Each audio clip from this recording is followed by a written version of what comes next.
আপনার ঠোঁট কি আগের মতো গোলাপি নেই? ঠোঁট কালো হয়ে গেলে সেটা দেখতে যেমন খারাপ লাগে, তেমনি আত্মবিশ্বাসও কমে যায়। আজকে আমরা জানব কিভাবে প্রাকৃতিকভাবে ঠোঁট গোলাপি করা যায়, তাও কোনো কেমিক্যাল ছাড়াই। আমাদের অনেকেরই অজান্তেই কিছু অভ্যাস থাকে, যেগুলো ঠোঁটকে ধীরে ধীরে কালো করে তোলে। ধূমপান, ঠোঁট বারবার চাটা বা কামড়ানো, অতিরিক্ত চা কফি পান, রোদে বেশি থাকা, আর সবচেয়ে বড় সমস্যা, কম পানি পান করা। এই কারণগুলো বদলাতে না পারলে ঠোঁট গোলাপি করা সম্ভব নয়। আসুন জেনে নেই ঠোঁট গোলাপি করার 5টি ঘরোয়া উপায়। নাম্বার 1, মধু ও লেবুর রস। 1 চামচ মধুতে 2 ফোঁটা লেবুর রস মেশান, ঠোঁটে লাগিয়ে 5 মিনিট রেখে দিন। প্রতিদিন রাতে করুন। লেবু ব্লিচ করে আর মধু ঠোঁটকে নরম রাখে। নাম্বার 2, বিটরুটের রস। বিট কেটে তার রস বের করে ঠোঁটে লাগান, রাতে ঘুমানোর আগে লাগিয়ে রাখুন। বিটরুটে থাকা প্রাকৃতিক রং ঠোঁটে গোলাপি আভা আনে। নাম্বার 3, নারকেল তেল ও মধুর লিপ বাম।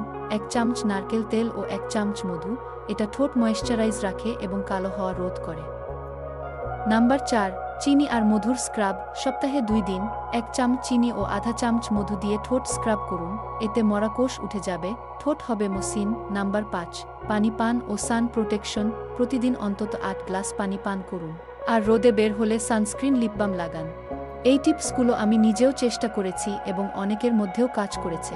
আপনি যদি 7 দিন নিয়ম করে ফলো করেন, ঠোঁট গোলাপি হওয়া নিশ্চিত। এগুলো একদম প্রাকৃতিক উপায়, কোনো পার্শ্বপ্রতিক্রিয়া নেই। ভিডিওটি যদি আপনার উপকারে আসে তাহলে একটি লাইক দিয়ে দিন, কমেন্টে জানিয়ে দিন আপনি কোন টিপসটা ফলো করবেন, আর এমন আরও ঘরোয়া হেলথ ও বিউটি টিপস পেতে সাবস্ক্রাইব করে পাশে থাকুন।